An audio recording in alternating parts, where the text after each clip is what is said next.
జయానండి, నాతో పాటు డాక్టర్ కళ్యాణ్ చక్రవర్తి గారు కూడా ఉన్నారు. ఇదిగో డాక్టర్ గారితో మాట్లాడండి ఒకసారి. అమ్మా అంజలి, నమస్తే అమ్మా. నమస్తే డాక్టర్ గారు. ఎంతమ్మా మీ వయసు, ఎంత, ఏ ఊరు మీది? నాకు 30 ఉంటుందండి. చెప్పమ్మా, ఏం చదువుకున్నారు?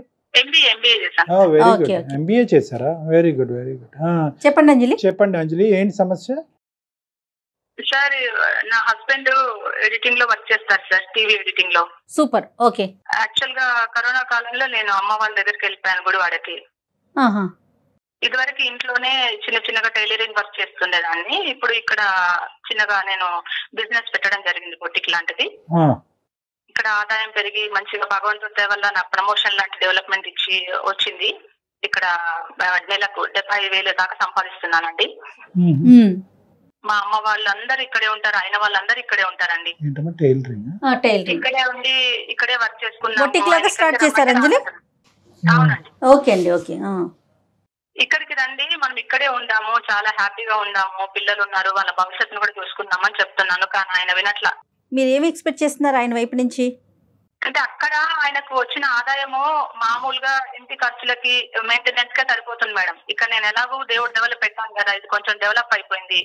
ఇక్కడికి రమ్మంటున్నాను, అందరం కలిసి ఇక్కడే ఉందాము, ఇంకా మంచిగా గట్టిగా కాన్సన్ట్రేట్ చేస్తే ఇంకా ఎక్కువ పెరగచ్చు. ఆయన వర్షన్ ఎలా ఉంది? ఆయన ఏం చెప్తున్నారు? ఆయన ఇక్కడికే రమ్మంటున్నారు, హైదరాబాద్ వచ్చి అందరం ఇక్కడే కలుస్తున్నాం అంటున్నారు మేడం. అంటే అతనుకున్న ప్రొఫెషన్ బట్టి గుడివాడ వచ్చి చేయడానికి ఏమి ఉండదు కదమ్మా. టీవీ ఎడిటింగ్, సినిమా ఎడిటింగ్ అంటే మీడియా అంతా హైదరాబాద్ కదా. నాకు ఒక ఆపర్చునిటీ వచ్చింది. ఇన్ని రోజులు ఏదో ఇంట్లో అలా అలా చేసుకుంటూ 3-4 వేలు సంపాదించుకునేదాన్ని. భగవంతుడి వల్ల ఒక ఆపర్చునిటీ వచ్చి కొంచెం పెద్దగా అయిపోయి దీన్ని డెవలప్మెంట్ చేస్తూ 70,000 వేలు సంపాదిస్తున్నాను నెలకి. అంజలి, నీకు ఆపర్చునిటీ రావటం, అతనికి బ్రతుకు తెరువు లేకుండా పోవటం ఒకటి కాదు కదమ్మా. కాదు సార్, 10 ఏళ్ల నుండి ఆయన చెప్పినట్టే విన్నాను నేను. 10 ఏళ్ళైంది మా పెళ్లి జరిగి, ఇద్దరు పిల్లలు ఉన్నారు. ఇప్పుడు అమ్మాయిలకంటూ ఒక సెల్ఫ్ గా ఏది ఉండదా సార్? అమ్మ, ఇక్కడ అమ్మాయిలు అబ్బాయిలు కాదు, కుటుంబం గురించి మనం మాట్లాడుకుందాం. ఏదైనా నీకు, నీ భర్తకి, నీ కుటుంబానికి ఉపయోగపడే సబ్జెక్ట్ గురించి మాట్లాడుకుందాం. నీ భర్తకు పడేటటువంటి కష్టంలో మిమ్మల్ని ఎప్పుడు వెనక్కి నెట్టడం గానీ, మిమ్మల్ని తొక్కటం గానీ అది ఎప్పుడు చేయలేదు కదమ్మా. అతను మీ గురించి, మీ కుటుంబం కదా సార్. ఇప్పుడు నన్ను తొక్కి పడేసినట్టే, ఎప్పుడు ఆయన చెప్పిందే వినాలంటాడు, ఆయన చెప్పిందే జరగాలంటాడు. ఈ 10 ఏళ్ల సంసార జీవితంలో ఆయన ఒక్క రూపాయి కూడా వెనుకేసింది లేదండి. ఇప్పుడు నాకంటూ ఒకటి ఆపర్చునిటీ వచ్చినప్పుడు చేసుకోవడంలో తప్పలేదు కదా డాక్టర్ గారు. కరెక్ట్, తప్పులేదమ్మా. కానీ దానివల్ల ఏం వచ్చింది అనేటటువంటిది ఎంత నిజమో, ఏం పోగొట్టుకుంటున్నాం అనేది కూడా అంతే వాస్తవం కదమ్మా. ఇక్కడ ఏమైనా పోతున్నాయా, అది ఆలోచించారా మీరు? అంటే పోవడం అంటూ ఏం పోవడం కాదండి. ఇప్పుడు నేను ఇక్కడే ఉన్నా కాబట్టి ఆయనకు రెగ్యులర్ గా వర్క్ అయితే ఉండదు. ఒక 6 నెలలు చేస్తే మళ్ళీ 10 నెలల వరకు ఇంట్లోనే ఉంటారు కదండి. అంటే ఏదైనా ఒక కంపెనీలో వర్క్ చేయట్లేదు ఆయన? లేదండి. ఒక సినిమాలో చేస్తే వచ్చే వరకు మళ్ళీ 8-9 నెలల వరకు ఆయన వెయిట్ చేస్తుంటది అక్కడ. అప్పటి వరకు ఏం చేయాలి? నేను కూడా ఖాళీగా ఉంటే నాకు ఒక మంచి అవకాశం వచ్చినప్పుడు దాన్ని సద్వినియోగం చేసుకోవాలి కదా సార్. పిల్లలు ఎక్కడున్నారమ్మా? ఇప్పుడు పిల్లలు మీతోనే ఉన్నారు ఈ కరోనా టైం అంతా కూడా? నాతోనే ఉన్నారండి పిల్లలు. అంటే భార్య అంటే ప్రేమ ఉన్నాయన కనీసం ఆదివారం రావాలండి. నెలకు ఒకసారి వస్తున్నాడండి ఆయన. పోనీ అతను రావట్లేదు, పోనీ నువ్వు వెళ్తున్నావమ్మా పిల్లల్ని తీసుకుని హైదరాబాద్? ఎప్పుడు నువ్వు అక్కడే కదా? వెళ్ళట్లేదండి, నేనేం వెళ్ళట్లేదండి, ఆయనే రావాలనుకున్నా నేను ఇక్కడ. అలా కదమ్మా, మీ ఇల్లు ఏంటి ఇప్పుడు? ఈ రోజు మీ ఇల్లు ఎక్కడ? హైదరాబాదే మీ ఇల్లు కదా. నువ్వు ఉద్యోగం ఏంటంటే ఇక్కడ నాకు ఒక మంచి అవకాశం వచ్చింది. మళ్ళీ అక్కడ ఉంటే ఆయన అక్కడే ఉందామని బిజినెస్ ని చేయకుండా చూస్తారు. అవకాశం బట్టి అవకాశం, బంగారమైనటువంటి అవకాశం, అనుకున్న స్థాయి కంటే ఇంకొక స్థాయిలో నువ్వు ఉన్నావు, బాగా డబ్బులు సంపాదిస్తున్నావు కాబట్టి ఇప్పుడు సడన్ గా ఇది నీ ఇల్లు అయిపోయింది. కానీ వాస్తవానికి మీ ఇల్లు హైదరాబాద్ కదమ్మా. ఒక 75,000 సంపాదించే స్థాయికి వెళ్ళారు అంటే అది గొప్ప విషయం కదా డాక్టర్ గారు.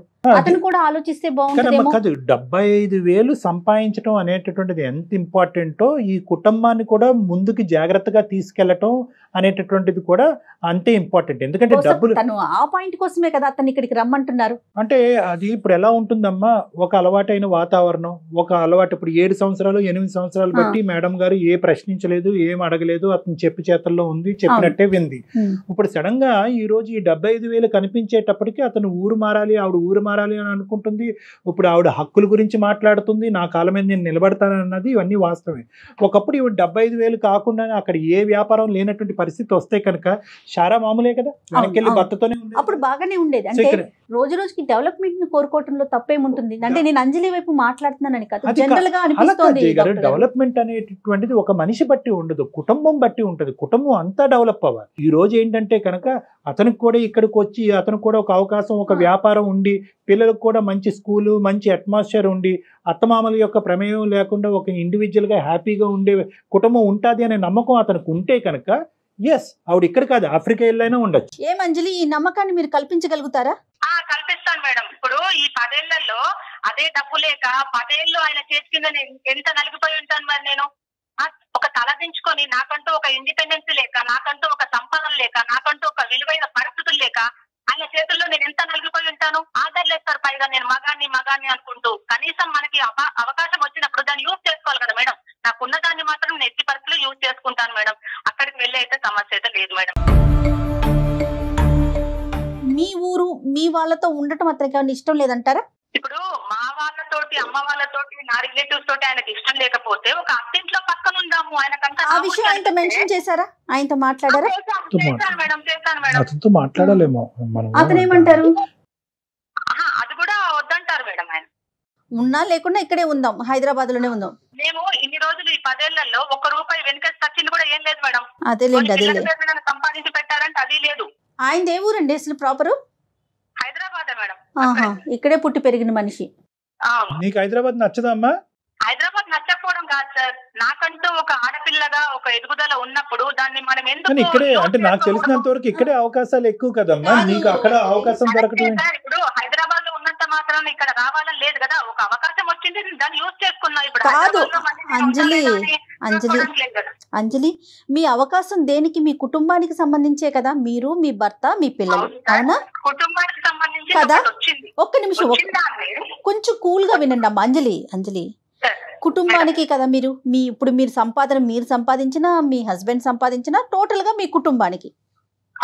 ఈ అవకాశాన్ని ఇక్కడ హైదరాబాద్ లో వెతుక్కునే ప్రయత్నం మీ వైపు నుంచి చేయండి ఒక్కసారి. ఇక్కడ కూడా బోల్డ్ అవకాశాలు. అతను చేయనిచ్చాడమ్మా ఎంతకాలం నీ కాలం మీద నిలబడటానికి ప్రోత్సహించాడు. ఎంకరేజ్మెంట్ అయితే దీనిలో అయితే ఏం లేదు సార్ నాకు తెలిసి. అంటే మంచిగా చూసుకోవడము, మంచిగా ఉండడం అది వేరు. ఈ విషయంలో ఒక ఆడపిల్ల జాబ్ చేస్తే, బిజినెస్ చేస్తే ఇట్లా అనేది, కనీసం భోజనం పెట్టుకుంటే సొంతంగా వచ్చి ఆయన భోజనం కూడా పెట్టుకోరు, నేనే పెట్టాలని చూస్తారు. నువ్వు వడ్డించుకుంటే తప్పేంటి? భార్య అన్నాక ఇంట్లో ఎన్నో పనులు చేసి అలసిపోతూ ఉంటది. వచ్చాక అన్నం వడ్డించుకోవడానికి కూడా ఆయనకు ఇదిగా ఉంటది. అన్నం కూడా వడ్డించుకోరు, నేను మళ్ళీ వచ్చి వడ్డించి పెట్టాలి. ఈ రోజు మీరు ₹1 మీ చేతిలోకి వచ్చేసరికి దాని నుంచి బయటకు వచ్చేయాలంటే అది కష్టం కదా, మనస్తత్వం అయితే మారదు కదా అంజలి? కరెక్టే మేడం. ఇప్పుడు ఆయనకు నెలకి ఇంత అమౌంట్ వస్తుంది అంటే నేను కూడా ఇట్లా ఆర్గ్యూ చేసి నేను కూడా అనకపోయేదాన్ని. ఎందుకంటే ఆయనకు కూడా ఆదాయం ఏం లేదు. ఒక 10 నెలలు ఒక మూవీయో ఒక టీవీ సీరియల్ ఎడిటింగ్ చేసుకున్న తర్వాత మాది 10 నెలల వరకు గ్యాప్ ఉంటుంది కదా మేడం ఆయనకి. ఫైనాన్షియల్ ఆస్పెక్ట్ లో, ఉమెన్ ఎంపవర్మెంట్ కి సంబంధించిన అంశంలో నీ కాళ్ళ మీద నువ్వు నిలబడి ఒక ఉద్యోగం చేసుకోవటంలో, ఒక పోస్ట్ గ్రాడ్యుయేషన్ చేసినటువంటి ఒక వ్యక్తిగా నువ్వు ఇంతకాలం ఖాళీగా ఉండి ఇప్పుడు నీ ద్వారాలు తెరుచుకున్నాయి కాబట్టి నువ్వు ఒక కొత్త ప్రపంచాన్ని చూడాలి అని అనుకోవటంలో మాకెవ్వరికి కూడా ఎటువంటి సంకోచం లేదమ్మా. కానీ మాకేంటంటే ఇన్ని రోజులు బట్టి అతని మీద నేను డిపెండ్ అయ్యాను, అతను నా మీద డిపెండ్ అయ్యాడు అనే మాట ఎప్పుడైనా కూడా నువ్వు బయటకు మాట్లాడావా? ఏమండి నేను పోస్ట్ గ్రాడ్యుయేటు, నేను ఉద్యోగం చేసుకుంటాను, నాకు ఈ అవకాశం ఉంటే కనుక అది నేను తీసుకోవటానికి నేను రెడీగా ఉంటాను, నన్ను ప్రోత్సహించండి అని చెప్పి మనసులో ఉండే భావాన్ని మీరు ఎప్పుడైనా చెప్పారా?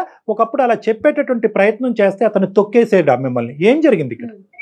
కాదు సార్, ఇప్పుడు నేను మామూలుగా ఒక ఉద్యోగం రావాలి, ఒక చేయాలి అనుకోకుండా ఇంట్లోనే నేను చిన్నగా టైలరింగ్ చేస్తూ ఉండేదాన్ని. అప్పుడు నాకు 3-4 వేల అంతవరకు వచ్చేది. ఇప్పుడు భగవంతుడి దయ వల్ల కొంచెం ఎక్కువ వస్తుంది. ఇంకా కాన్సన్ట్రేట్ చేస్తే, ఇంకా పిల్లలు అందరం ఒక దగ్గర కలిసి కాన్సన్ట్రేట్ చేసి ఇక్కడే ఉంటే గనక ఇంకా 3-4 లక్షల వరకు వస్తుంది సార్. కదమ్మా, ఇక్కడ హైదరాబాద్ లో ఉండి మీ హస్బెండ్ యొక్క ప్రోత్సాహకరమైన వాతావరణంలో నువ్వు చేయటానికి ఏమైంది ఇంతకాలం? Why couldn't you grow here? నేను ఇక్కడేదో చిన్నగా దొరికింది, నాకు చిన్నగా పెట్టేసుకున్నాను. అక్కడ కస్టమర్లు పెరిగిపోయారు తనకి. అక్కడ కాంపిటీషన్ కూడా ఉండదు బహుశా నీకు. ఇక్కడ పెరిగిపోయాను. బిజినెస్ అనేది హైదరాబాద్ లో ఎంత కాంపిటీషన్ ఉంటుంది తెలియదా మేడం? అవునవును. ఒక్క విషయం అనే కాదు మేడం, ఎప్పుడు తను చెప్పేదే జరగాలంటాడు. మరి మాట్లాడొచ్చు ఆయనతో ఒకసారి ఏమన్నా మనం? మాట్లాడచ్చు. ఓకే, నేను లైన్ లో తీసుకుంటాను. ఒకసారి విషయం చెప్పి లైన్ లోకి తీసుకోండి. ఇక్కడ ఒకటి క్లియర్ గా అర్థం అవుతుంది కదా జయ గారు, ఇక్కడ ఏంటంటే అమ్మాయి ఇక్కడ కేవలం తన కాళ్ళ మీద తను నిలబెట్టడం గురించి మాట్లాడట్లేదు. అతని యొక్క ఆధిపత్యం, అతని యొక్క అధికార చలామణి, ఇలాంటి వాటి గురించి కూడా ఆవిడ మాట్లాడుతుంది. ఇప్పుడు రేస్ చేస్తుంది కదా. ఇప్పుడు ఎన్ని రోజులు ఆయనకి ప్లేట్లో అన్నం పెట్టి పెడితే తప్ప తినని వ్యక్తికి ఈ రోజు ఒక అవకాశం కనిపించగానే అరే మనం కూడా ఇలా బతకచ్చు అనమాట, మనకు కూడా ఈ అవకాశం ఉంటది అనమాట. ఏం పేరు అన్నది? అంజలి అండి. మాట్లాడండి. నమస్తే అండి, మేము అందమైన జీవితం ప్రోగ్రామ్ నుంచి మాట్లాడుతున్నామండి. నేను జయ అండ్ డాక్టర్ కళ్యాణ్ చక్రవర్తి గారు కూడా నాతో పాటు ఉన్నారు. నమస్తే అండి. నమస్తే. ఎక్కడండి, ఏం సినిమాలు చేస్తున్నారు? పెద్ద పెద్ద ప్రాజెక్టులు చేశారంట మీరు, మీ వైఫ్ చెప్తా ఉన్నారు. మేడం ప్రాజెక్టులు ఇప్పుడిప్పుడే వస్తున్నాయండి. Okay okay. అంటే తను మీకు ఏం చెప్పిందో ఏమో తెలియదండి నాకైతే. అదే అదే అదే మీ ఇద్దరి మధ్య నడుస్తున్న ఇష్యూ ఏనండి. అదే మీకు తెలిసిన విషయమే, కొత్త విషయం అయితే ఏం కాదు. సేమ్ మీ ఇద్దరి మధ్య ఏదైతే ఇష్యూ రన్ అవుతుందో దాని గురించే మాట్లాడుతున్నారు ఆవిడ. ఉద్యోగరీత్యా ఇద్దరు ఎదిగారు, ఒక మెట్టు ఎదిగారు, కానీ కుటుంబ పరంగా ఇద్దరు దూరం అయ్యారు అన్నట్టు మాకు అనిపిస్తుంది. ఊర్లు దూరమైనాయి, మనుషులు దూరమైనాయి, మనస్తత్వాలు దూరమైనాయి, ఆర్గ్యుమెంట్స్ పెరిగినాయి. కాదు సార్, ఇది నా గోల్ అన్నమాట, ఇది నా కెరీర్. నేను రాత్రి రోజులు కష్టపడి విగ్రహాలు మానేసి అన్ని మానేసి నేను ఈ స్థాయికి ఎదిగినాను అన్నమాట. ఇప్పుడున్న జనరేషన్ కి, ఇప్పుడున్న టాస్క్ కి, ఇప్పుడున్న వాటికి ఈ స్థాయికి రావడం అంటే మామూలు విషయం కాదు. ఒక టీవీ ఎడిటింగ్ నుంచి సినిమా ఎడిటింగ్ వరకు రావడం అని అంటే మామూలు విషయం కాదు. ఇప్పుడు ఇదే ఎడిటింగ్ పైన మిమ్మల్ని ఇన్ని సంవత్సరాలు పోషించాను. ఇప్పుడు సడన్ గా అక్కడికి వెళ్ళిపోయిన తర్వాత మంచిగా నువ్వు క్లిక్ అయిపోయావు, సంపాదించుకుంటున్నావు. ఓకే, సంపాదించుకుంటున్నావు, అంతా వదిలేసి వచ్చేసి అక్కడికి వచ్చేసి మా దగ్గరే ఉండాలని. అలా కదండి, ఇప్పుడు మీరు నిద్రాహారాలు మానేసి నేను ఎదిగానని మీరు అంటున్నారు. ఆవిడ కూడా నిద్రాహారాలు మానేసి తన జీవితంలో ఒక పోస్ట్ గ్రాడ్యుయేట్ కాబట్టి తనకు కూడా ఎదగాలి అని అనుకుంటుంది. మీ ఎదుగుదలతో పాటు ఆవిడ ఎదుగుదల గురించి ఇంతకాలం మీరు ఏం ప్రయత్నం చేశారు? సార్ నేను తన ఎదుగుదలను నేను స్టాప్ చేయగలుగుతాను. తను ఎదగమని చెప్పండి, తనకు ఫ్యూచర్ ఉంది, తన ఫ్యూచర్ తను చూసుకోమని చెప్పండి, పిల్లల ఫ్యూచర్ చూడమని చెప్పండి. నాకు ఒక్క రూపాయి ఇవ్వనక్కర్లేదు. ఒక్క నిమిషం కార్తీక్, ఇంతకాలం జరిగినటువంటి ఎదుగుదల ఎందుకు ఈ కోవిడ్ టైంలో, ఇంత క్లిష్టమైనటువంటి కాలంలో మీకు దూరంగా ఉన్న తర్వాత ఎదుగుదల అనేది ప్రారంభమైంది ఆవిడకి? అంటే ఆవిడ ఒక స్వేచ్ఛాయుతమైన వాతావరణంలోకి వెళ్ళి ఆలోచించి ఫ్రీగా ఉండటం వల్లే ఆవిడ ఎదుగుదల స్టార్ట్ అయింది కదా. అంటే ఇక్కడ ఏదో లేనిది అక్కడ ఉందనే కదా అర్థం. ఇక్కడ నేను తన ఫ్రీడమ్ నేను లాక్కోలేదు సార్. మీ ఫ్రీడమ్ లాక్కొని ఉంటే కనుక ఇక్కడ తను కూడా చేసేది కాదు కదా. మీరు ఇచ్చారు, ఫ్రీడమ్ ఇచ్చారు, అవకాశం ఇచ్చారు, అవసరం ఉంటే కనుక ఆర్థికంగా సహాయపడటానికి కూడా మీరు రెడీ అయ్యారా? అవును సార్, నేను తన ఆదుకోవడానికి రెడీ ఉన్నాను. ఎందుకంటే కుటుంబం పరంగా అయితే నేను అన్నిటికీ ఓకే అనే ఉన్నాను. అంటే ఆవిడ వర్షన్ ఎలా ఉందంటే, ఒక ప్రాజెక్ట్ అయిపోయిన తర్వాత చాలా గ్యాప్ వస్తుంది ఇంకొక ప్రాజెక్ట్ రావడానికి, ఇంకెప్పటికీ ఇవే బతుకులా, నాకంటూ ఒక అవకాశం వచ్చింది కదా అనేది ఆవిడ అంజలి వర్షన్ అండి. ఎప్పుడు ఒకేలా ఉండదు కదనమాట. ఇప్పుడు ఎంతో మంది పెద్ద పెద్ద ఎడిటర్లు అందరూ అలా భక్తులు ఉండి అలా చేస్తూ వచ్చిన వాళ్ళు అందరు, ఇలా కష్టపడుతూ వచ్చిన వాళ్ళు అందరు, ఎవరు కూడా ఒకేసారి ఒకే పై స్థాయికి ఎదగలేదు ఎవరు కూడా. కరెక్టేనండి, మీరు చెప్పే వర్షను కరెక్టే అనిపిస్తుంది. కానీ పిల్లలు కూడా పెరుగుతున్నారు కదా, బాధ్యతలు కూడా పెరుగుతూ ఉన్నాయి కదా. ఒక సింపుల్ లాజిక్ కార్తీక్, ఇప్పుడున్న పరిస్థితుల్లో చాలా మంది భార్యాభర్తలు గవర్నమెంట్ ఉద్యోగాలు అవనివ్వండి, ఇంకో ఉద్యోగాలు అవనివ్వండి, ఒకరు ఒక చోట ఇంకొకరు ఒక చోట పని చేసుకుంటూ ఉంటారు. అవకాశం వచ్చినప్పుడల్లా కలవటానికి ట్రై చేస్తూ ఉంటారు. సో మీది సింపుల్ గా చూడాలి అంటే కనుక మీది కూడా అదే పరిస్థితి. సో ఇలాగే కంటిన్యూ అవ్వచ్చు. ఆవిడ అక్కడ బిజినెస్ చేసుకోవచ్చు, ఆవిడకు అవకాశం ఉన్నప్పుడు ఇక్కడికి రావచ్చు, మీకు అవకాశం ఉన్నప్పుడు అక్కడికి రావచ్చు, సింపుల్గా చూడాలని. కానీ ఇక్కడ ఏంటంటే ఇక్కడ ఎక్కడో మీ ఇద్దరి మధ్యన ఒక ఈగో అడ్డం వస్తుందేమో అని అనిపిస్తుంది. ఆవిడున్న చోటకి నేను వెళ్ళను, మీరున్న చోటకి నేను రాను అన్నట్టు వ్యవహారం నడుస్తుంది. దీనికి కారణం ఏంటి? మీరు ఎందుకు ఇన్ని రోజులు బట్టి అవాయిడ్ చేశారు? మీరు కలవటానికి ఎందుకు ప్రయత్నం చేయట్లేదు కార్తీక్? కనీసము ప్రతి ఆదివారం రావాలి సార్ ఇంటికి. కనీసం 3 వారాలు 4 వారాలు నెలకొకసారి వస్తున్నాడు సార్. సంసారం కావాలనుకుంటే రమ్మనండి సార్. మాటలు లేవు. అయ్యో అలా మాట్లాడకమ్మా అంజలి, అలా మాట్లాడకు, తప్పు. అవకాశం ఉండుండొచ్చు. పెట్టేస్తున్నారండి, ఇంత మంచి ఆదాయాన్ని వదిలేసుకొని ఎట్లా సార్ రమ్మంటారు? ఇక్కడ ఉన్నప్పుడు ఆయన కూడా సపోర్ట్ చేయాలి కదా. నేను ఎప్పుడు బాగుపడకూడదు, ఆయన ఒక్కడే బాగుపడాలి. ప్లాన్ చేస్తే కూడా నాకు అసలు విరుద్ధంగానే ఉంటారు ఆయన. నువ్వు ఓకేనమ్మా, నీకేమన్నా ఉండొచ్చు, ఏ ఆలోచన ఉండొచ్చు, కెరియర్ పరంగా నువ్వు 75,000 సంపాదించు, 75 లక్షలు సంపాదించుకో. పిల్లల్ని కూడా మాట్లాడించే అవకాశాన్ని కూడా ఎందుకు దూరం చేస్తున్నావు అమ్మా? మాట్లాడించలేదని తప్పుగా నన్ను అట్లా కన్వే చేయొద్దు. మాట్లాడించలేదు, ఎప్పుడు మాట్లాడించలేదు పిల్లలతో? ఆయన ఎప్పుడు వస్తారని చెప్పండి? నెలకొకసారి 2 నెలలకొకసారి వస్తే మాట్లాడండి. ఎప్పుడు కాల్ చేసినా సరే, ఎప్పుడు కాల్ చేసినా సరే బిజీగా ఉన్నారు, ఎప్పుడు కాల్ చేసినా సరే పడుకున్నారు, ఏదో ఒకటి చెప్తున్నాం. మళ్ళీ మీ వాళ్ళు మాట్లాడినప్పుడు బాగానే మాట్లాడిస్తున్నాం వాళ్ళతో. టిఫిన్ బాక్స్ పట్టుకొని రోజు నువ్వు ఆఫీస్కి వెళ్ళి రోజు సాయంకాలం అట్లా వస్తున్నావా? నీకు కుదరకపోవడానికి ఏంటి ప్రాబ్లం ఏంటి చెప్పు? నా ప్రొఫెషనల్ లాంటిదే, కాబట్టి నేను ఇక్కడే ఉండి పని చేయాలి. నేను ఆఫీస్ లోనే పని చేయాలి. కరెక్టే, 10 నెలలు ఇంట్లోనే రెస్ట్ తీసుకొని ఉంటావు కదా, నీకు సమయం కుదరకపోవడానికి అంటున్నా. ఒక ప్రాజెక్ట్ వచ్చినప్పుడు ఇంకో ప్రాజెక్ట్ రావడానికి టైం పడుతుంది. అది 10 నెలలే అని నువ్వు చెప్పలేవు, 5 నెలలు అని చెప్పలేవు, 2 నెలలు చెప్పలేవు. ఒక ప్రాజెక్ట్ కంప్లీట్ అవ్వాలి, ఇంకో ప్రాజెక్ట్ రావచ్చు కదా. ఈ 10 నెలలు ఛాన్స్ ఉన్నప్పుడు నువ్వు ఇంటికి ఎందుకు రాకూడదు మరి?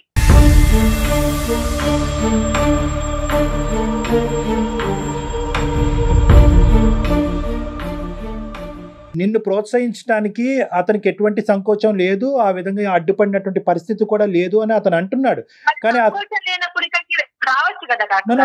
నువ్వు సడన్ గా ఈ నడిపేటటువంటి ఈ బస్సుని, ఈ పడవని సడన్ గా యూటర్న్ తిప్పి ఏదో ఊర్లోకి వెళ్ళి నువ్వు అక్కడ ఉద్యోగం చేసుకుంటూ ఇక్కడి నుంచి మళ్ళీ జీవితాన్ని ప్రారంభించడం అనేటటువంటిది అది లేదమ్మా. నీకు అవకాశం వచ్చింది కాబట్టి నువ్వు అక్కడికి వెళ్ళి ఉన్నావు. దీని గురించి అక్కడికి వెళ్ళి ఉందామని ఒక ప్లానింగ్ కానీ, అక్కడ నేను ఒక బిజినెస్ మొదలు పెడతానని ఒక ఆలోచన కానీ, ఒకప్పుడు అక్కడ బిజినెస్ సక్సెస్ అవుతే కనుక మీరు కూడా నాతో పాటు వచ్చి ఉండాలి అనే ఆలోచన ముందుగా జరిగిందా? నువ్వు సెటిల్ అయ్యాక ఆలోచన మొదలైందా? నేను ఏదైనా ప్లాన్ చేస్తే కూడా ఆయన క్వైట్ ఆపోజిట్ గా ఉంటారండి. ఏదైనా ప్లాన్ చేసి చెప్తే కూడా ఫైనల్ గా అన్ని జరిగిపోయాక నువ్వు సర్ప్రైజ్ చేయాలని అనుకున్నావమ్మా? Surprise gift ఇవ్వాలనుకున్నావా? అతను ఒప్పుకుంటాడా? అతనికి ఉండేటటువంటి సైకాలజీ, అతని మెంటాలిటీ, అతను చేసే ఉద్యోగం బట్టి ఏమంటే ఆయనకు తెలుసు నేను టైలరింగ్ చేస్తున్నా, ఇళ్లలో చేస్తున్నాను. ఆయన అక్కడ ఉన్నప్పుడు చేస్తున్నప్పుడు ఆయనకు తెలుసు కదా, కొంచెం డెవలప్ అవుతుందని కూడా ఆయనకు నమ్మకం ఉంది, తెలుసు. ఎన్ని సంవత్సరాల నుంచి ఎందుకు మాట్లాడలేదు మరి? కాదు కార్తీక్ గారు, ఎందుకు మీరెత్తలేదు డాక్టర్ గారు? ఈ సంవత్సరం నుంచి ఎందుకు చెప్పలేదు? అంటే ఇప్పుడు వెళ్ళి అక్కడికి వెళ్ళి అక్కడ ఫిక్స్ అయింది కాబట్టి, అక్కడ సంపాదిస్తుంది కాబట్టి ఇదంతా రెట్రోస్పెక్టివ్ గా జరిగింది. ఎందుకు నన్ను అడగలేదు, ప్రశ్నించలేదు నన్ను? అంటే ఇప్పుడు అవసరానికి డాక్టర్ గారు, ఇప్పుడు అవసరానికి తను ఉన్నదన్నమాట. ఇక్కడ ఏంటంటే ఇది ఒక ప్లాన్ ప్రకారం జరగలేదు కార్తీక్. తను సడన్ గా అక్కడికి వెళ్ళాక తన వాల్యూ ఏంటి, తన యొక్క తెలివితేటలు ఏంటి, తన యొక్క స్కిల్స్ ఏంటి అనేటటువంటిది బయటపడటం, అది తన ప్రాక్టీస్ లో పెట్టడం, అది సక్సెస్ఫుల్ అవటం. కాబట్టి కుటుంబం అంతా ఇక్కడ షిఫ్ట్ అవ్వాలి అని అనుకోవటం ఆ అమ్మాయి యొక్క ఆలోచన శైలి అది కరెక్ట్ కాదు. ఈ మనిషికి చెప్తే కనుక ఏది చేయలేము. ఈ మనిషి యొక్క పర్మిషన్ తీసుకుంటే కనుక ఎక్కడ గొంగలు అక్కడే ఉంటది. కాబట్టి ఒక నిర్ణయం తీసుకుని ఒక ప్లాన్ ఇంప్లిమెంట్ చేసిన తర్వాత అప్పుడు ఇతనికి బొట్టు పెట్టి పిలుద్దాం అన్నట్టుగా ఆ అమ్మాయి అనుకుంది. అది వర్కౌట్ అవ్వలేదు ఇక్కడ. అందుగురించి ఈ రోజు అమ్మాయి అంత గట్టిగా మాట్లాడుతుంది, నేను సక్సెస్ అయిపోయాను, నేను సెటిల్ అయిపోయాను కాబట్టి నువ్వు రా అంటుంది. అలా వర్కౌట్ అవ్వదు ఇక్కడ అంజలి. నువ్వు ఇది జాగ్రత్తగా ఆలోచించుకోవాలి. ఆయన చెప్పినట్టే నేను విన్నాను సార్. నువ్వు చెప్పినట్టు అతను వినలేదా? నేను చెప్పినట్టు ఆయన చెప్పినట్టు నేను విన్నాను సార్. భార్యగా నేను అన్ని చేశాను. ఆయన నాకు 2 పిల్లలు ఉన్నారు, వాళ్ళ భవిష్యత్తును కూడా నేను చూసుకోవాలి కదా. నీ బాధను అర్థం చేసుకున్నావు, నీ ఫ్యూచర్ గురించి ఆలోచిస్తున్నాం కాబట్టే మేము మాట్లాడేటటువంటి మాటలో కొద్ది కఠినంగా అనిపించిన బ్యాలెన్స్ అన్నది ఉంది. కెరియర్ అనేటటువంటిది ఎంత ఇంపార్టెంటో, నీ స్కిల్, టాలెంట్, సమాజంలో నీకు ఒక పేరు ప్రఖ్యాత, నీకంటూ నీ కాళ్ళ మీద నిలబడటం అనేది ఇంపార్టెంటో, నీ భర్త యొక్క ఆలోచన, ఈ కుటుంబాన్ని కాపాడవలసినటువంటి బాధ్యత కూడా నీ భుజస్కంధాల మీద ఉందమ్మా. నేనేమంటానంటే ఏది ఇల్లు అంటే కనుక మీ హైదరాబాద్లో మీరు ఇప్పటి వరకు కాపురం చేసిన 6-7 సంవత్సరాల పాటు 10 సంవత్సరాల పాటు కాపురం చేసింది మీ ఇల్లు. సో ఎవరింటికి వెళ్ళాలి? ఇప్పుడు మీరు కెరియర్ పరంగా సృష్టించుకునే ఈ కొత్త ఇంటికి అతను రావాల్సిన అవసరం లేదు కదా. మీరు హాలిడేకి వెళ్ళారు, హాలిడేకి వెళ్ళి బిజినెస్ పెట్టారు, బిజినెస్ సక్సెస్ అయ్యింది కాబట్టి ఇది నా ఇల్లు, నువ్వు నా దగ్గర రా అంటే ఎలా అవుతుందమ్మా? How does this work? నాకు ఈ కాన్సెప్ట్ అర్థం కావట్లేదు అంజలి. నిజంగా నువ్వు సక్సెస్ అయ్యావు, నీకంటూ ఒక పేరు ప్రఖ్యాత వచ్చిందనే ఆనందం నాకు ఎంత ఉందో, నేను ఇక్కడ ఉన్నాను కాబట్టి నువ్వు రా అని నీ భర్తని పిలుచుకుని రావటము అనేటటువంటిది కరెక్ట్ లేదు. అతనికి కూడా అభిమానంగా ప్రేమ ఉండాలి కదండి. ఇప్పుడు ఎన్ని రోజులు ఆయన చెప్పినట్టు విన్నాను, ఒక అవకాశం వచ్చినప్పుడు ఇక్కడ మనకేదో తగిలింది, అదృష్టం తగిలినట్టు తగిలింది. ఇక్కడ ఉన్నప్పుడు ఆయన కూడా సపోర్ట్ చేస్తూ సరే ఉందాంలే అని అంటే తప్పేముందండి. నన్ను సపోర్ట్ చేస్తూ నేను అందంగా ఉంటాను కదా. నో ఒక్క నిమిషం అమ్మా అంజలి, ఒక్క నిమిషం మా మాట వినండి. అంజలి, కార్తిక్ యొక్క గ్రోత్ సంతోషిస్తున్నావా లేదా నువ్వు? అతను ఇప్పుడు ఎడిటింగ్, టీవీ ఎడిటింగ్ నుంచి సినిమా ఎడిటింగ్ వరకు వెళ్ళాడు. నువ్వు ఒక్క మాటలో చెప్పమ్మా నా ప్రశ్నకి సమాధానం. ఏ భార్య అయినా భర్త ఎదుగుదలకు సంతోషం. Okay, 1 minute. Karthik, okay Karthik, నీ భార్య ఇలా తన కాళ్ళ మీద తను నిలబడి ఈ డబ్బులు సంపాదించడం అనేది, తనకంటూ ఒక పేరు సంపాదించడం అనేది మీరు ఆనందిస్తున్నారా లేదా? Right right right. ఇప్పుడు అమెరికాలో భర్త వర్క్ చేసి ఇండియాలో భార్య చేసిన దాఖలాలు లేవా మనకు? ఉన్నాయి ఉన్నాయి కానీ ప్రతి దాని వెనకతల ఉన్నాయి కానీ ప్రతి దాని వెనకట్ల ప్లానింగ్ ఉంటుంది, ప్రతి దానికి వెనకట్ల ప్లానింగ్ ఉంటుంది, ప్రతి దాని వెనకట్ల ఆలోచన ఉంటుంది, ప్రతి దాని వెనకట్ల అంగీకారం ఉంటుంది. మీకు ప్లానింగ్ లేదు, ఆలోచన లేదు, భార్యాభర్తల మధ్యన అంగీకారం లేదు. నేను ఇక్కడ ఎదుగుతున్నాను, నువ్వు రా అంటే ఎక్కడ వస్తాడమ్మా? ఆ ప్లానింగ్, అంగీకారము, ఆలోచన, అభిమానం కోసమే కదా అడుగుతుంది. అర్థం చేసుకోకపోతే ఎలా చెప్తారు? చేసుకోవాలి కదా భర్తగా. ఎప్పుడు అర్థం చేసుకుంటావు నన్ను? ఇంకా నీకు భార్య మీద ప్రేమ లేదు, అభిమానం లేదు, గౌరవం లేదు, పిల్లలంటే అసలు ప్రేమే లేదు.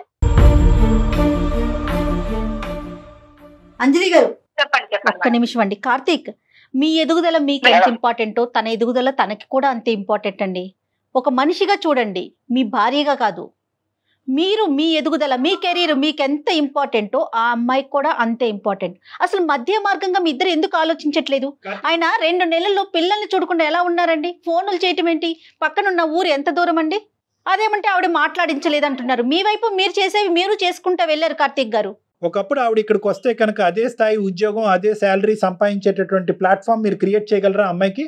మీరు హైదరాబాద్ రా అంటున్నారు. ఇప్పుడు ఉన్న పలంగా నాకు అక్కడ ఏమైనా దొరకపోతే ఉన్నదాన్ని వదిలేసుకొని ఎలా వస్తారు? ఏ పరిస్థితి లేక నీ చేతుల్లో నలిగిపోయాను.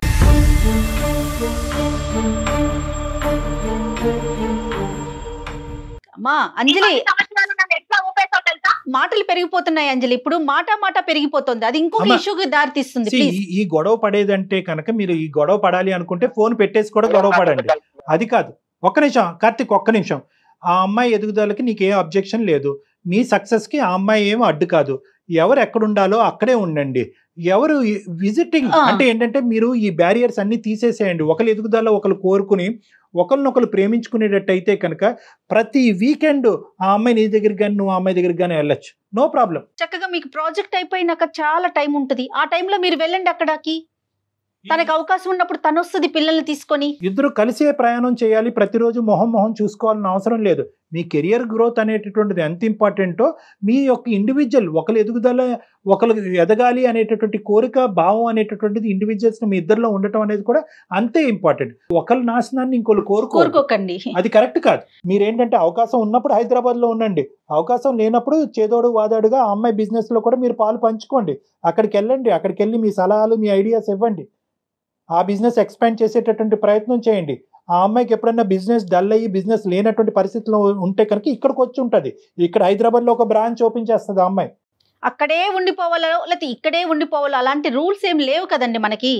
మన ఇష్టం కదా, మన చేతుల్లో ఉంది కదా. మీ ఈగో వల్ల పిల్లల్ని నెలల తరబడి, సంవత్సరాల తరబడి చూడకుండా మా అమ్మ నాన్న కొట్టుకోవటం ఎదుగుదల వల్ల కాదు, మా అమ్మ నాన్న కొట్టుకోవటం వల్లే దూరంగా ఉన్నారనే అభిప్రాయం పిల్లలకు క్రియేట్ చేయొద్దు.